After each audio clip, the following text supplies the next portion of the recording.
একদিন হজরত মুহাম্মদ সাল্লাল্লাহু আলাইহি ওয়াসাল্লামের কাছে এক গরিব মানুষ সাহায্যের জন্য এলেন। তার ঘরে খাবার ছিল না। নবীজি সাল্লাল্লাহু আলাইহি ওয়াসাল্লাম তাকে শুধু দান না করে কাজ শেখাতে চাইলেন। তিনি জিজ্ঞেস করলেন, তোমার ঘরে কি আছে? লোকটি বলল, একটি চাদর আর একটি পানির পাত্র।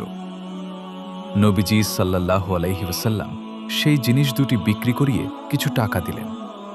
সেই টাকায় একটি কুঠার কিনে এনে বললেন, বনে গিয়ে কাঠ কেটে বিক্রি করো, নিজের পরিশ্রমে উপার্জন করো। কয়েকদিন পর লোকটি ফিরে এলেন। তার মুখে আনন্দ। তিনি নিজের উপার্জনে খাবার ও কাপড় কিনতে পেরেছেন। নবীজি সাল্লাল্লাহু আলাইহি ওয়াসাল্লাম বললেন, নিজের পরিশ্রমের উপার্জনই সবচেয়ে উত্তম রিজিক। শিক্ষা: পরিশ্রম, সততা এবং আত্মসম্মান ইসলামে অনেক গুরুত্বপূর্ণ। অন্যের কাছে হাত না পেতে চেষ্টা করা উত্তম।